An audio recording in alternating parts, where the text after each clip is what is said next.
संसार में आप भी रहते हैं बंधुओं, आपके जीवन में भी दो का प्रभाव है, किसी ना किसी उपकारी का, किसी ना किसी उत्तम का। उपकारी उत्तम हो जरूरी नहीं, उपकारी गुणवान हो यह भी जरूरी नहीं है, लेकिन संकल्प था उपकारी की बात सुनने का, मैंने वो संकल्प तोड़ दिया। माता पिता की बात, माता पिता क्या है जीवन में? उपकारी हैं। हो सकता है पिता उपकारी होने के बाद भी शराब पीते हो सकता है सिगरेट पीते हो, व्यसन करते हो, लेकिन उसके बाद भी ध्यान रखना वो उपकारी है। रावण कहता है मैंने ना उपकारी की बात सुनी और ना मैंने उत्तम की बात सुनी। चत्तारी लोग उत्तमा, चार ही तो उत्तम है संसार में। तो मैंने ना ग्रंथ की बात सुनी, ग्रंथ में भी लिखा था इस तरीके की क्रिया करने वाले निश्चित रूप से पतंग को प्राप्त करेंगे। मैंने उत्तम शास्त्र की बात भी नहीं सुनी। और मुनिराज ने भी समझाया, आकर के सभा में आकर के मुनिराज ने समझाया सीता छोड़ दे रावण, मैंने मुनि महाराज की बात भी नहीं सुनी। तुम भी अपने जीवन को टटोल के देख लो कि तुमने कहीं ऐसा तो नहीं है कि तुम जो जीवन शैली जी रहे हो उसमें तुम्हारे कारण जिसको तुम अपने घर में मंगल मानते हो, आंख बंद करके अपने जीवन में कोई एक मंगल ढूंढ के देखो। पहले मेरे जीवन में सबसे ज्यादा अनुकूलता कौन पैदा करता है? आंख बंद करके जवाब आएगा। हो सकता है पिता पैदा करते हो, किसी के मन के अंदर जवाब आएगा मेरी माँ से मेरे घर में जितनी अनुकूलता है उतनी किसी के कारण नहीं है। कोई खुद कहेगा आंख बंद करके पत्नी ने जितना घर को संभाला है अगर वो नहीं होती तो पूरा घर बर्बाद हो जाता, उसने बहुत पुरुषार्थ किया है, 30 साल से मेरे साथ मेहनत कर रही है। तो तुमको खुद लगेगा कि तुम्हारे जीवन में कोई ना कोई एक ऐसा उपकारी है, कोई एक मंगल है। अपने अपने अंतर मन में टटोलो, एक मंगल अपना निश्चित करो कि इसके कारण मेरे जीवन में बहुत सारी अनुकूलताएं हैं, बहुत सारा मंगल इसके कारण है मेरे जीवन में। अपने अपने मन में टटोलोगे तो कोई एक जरूर मिलेगा। किसी को पति मिलेगा, किसी को पिता मिलेगा, किसी को पुत्र मिलेगा, किसी को परमात्मा मिलेगा, किसी को महात्मा मिलेगा। किसी को लगेगा कि मेरे जीवन में महाराज ने संभाला, किसी को लगेगा मेरे जीवन को मेरे पिता ने संभाला। बस इतना संकल्प कर लो कि जिसको तुम अपने जीवन में हृदय में मंगल मानते हो, तुम्हारे कारण उसको कभी संक्लेश नहीं होगा। इतना सा संकल्प करने का साहस पैदा करो। अगर मैं मां को मंगलकारी मानता हूं तो मैं कसम खाता हूं कि अपनी मां को अपने कारण कभी कोई संक्लेश पैदा नहीं कराऊंगा। पिता को मंगलकारी मानता हूं तो पिता को मैं सौगंध खाता हूं कि आज की बात कभी कोई संक्लेश पैदा नहीं कराऊंगा।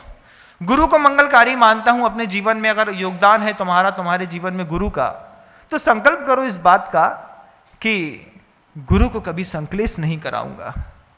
लेकिन तुमसे यह भी नहीं बना। रावण कहता है मैंने जिसको मंगल माना मैंने उसको भी संक्लेश कराया। मैंने ना गुरु की सुनी, ना मां की सुनी, ना पिता की सुनी, ना भाई की, ना पत्नी की, ना पुत्र की। और क्या हुआ? बोले पापी की तो वो दुर्गति होती है।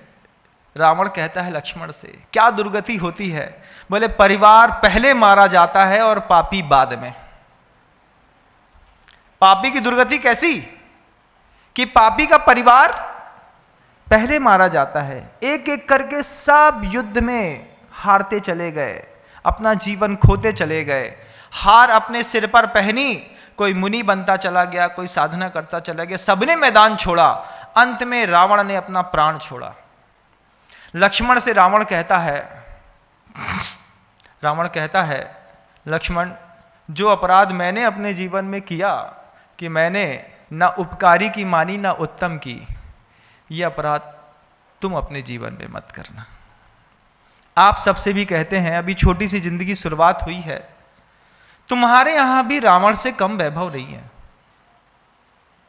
तुमने भी 20 फीट 50 फीट 100 फीट के चौड़े चौड़े मकानों में अपनी अपनी लंका बसा के रखी है। अपनी अपनी लंका के तो अपने अपने रावण हो ही। बल है, रिद्धि है, तप है, ताकत है, संबंध है, ये सब क्या है? ताकत ही तो है। तो थोड़ी किसी के पास ज्यादा, किसी के पास बहुत ज्यादा, किसी के पास ज्ञान का, किसी के पास धन का, किसी के पास पूजा का, किसी के पास रिद्धि का। 8 प्रकार का जो मद होता है वो किसी न किसी के पास किसी न किसी कारण से तो शक्तियां हैं, तो भरी पड़ी हैं। तुम भी अपने अपने घर के रावण तो नहीं हो, ये देख लेना। देखना कि तुम घर के अंदर रह करके निर्भयता का सुख भोग पा रहे हो कि नहीं। देखना कि तुम घर के अंदर रह करके उपकारी और उत्तम के शब्दों की कितनी अवहेलना करते हो। जब तुमको तुम्हारी मां सामने बैठ करके समझाती है, बेटा ऐसो पंच नमो यारो सब पाप प्रणाशनो, उस शब्द में तुम्हें श्रद्धान कितना है, जिनवाणी की बात में कितना श्रद्धान है तुमको, और तुमको तुमके खुद के पुरुषार्थ में और अनादिकालीन जो कर्म की परंपराओं के कारण जो तुमने वैभव प्राप्त कर लिया उसमें ज्यादा श्रद्धान है कि इसमें। बोले मां की तो एक बात समझ में नहीं आती महाराज, संसार सारा समझ में आता है। इसीलिए तो गिने चुने लोग हैं सतना के अंदर जो बैठ करके सामूहिक रूप से स्वाध्याय करके स्वयं का परिष्करण करने के लिए आतुर हैं। मुझे निकलना है इस 5 कसाय से, इस संसार से। स्वाध्याय उसका एक आउटपुट है, धर्म का भी एक आउटपुट है। राग द्वेष निवृत्तई चरणम प्रतिपद्यते साधु।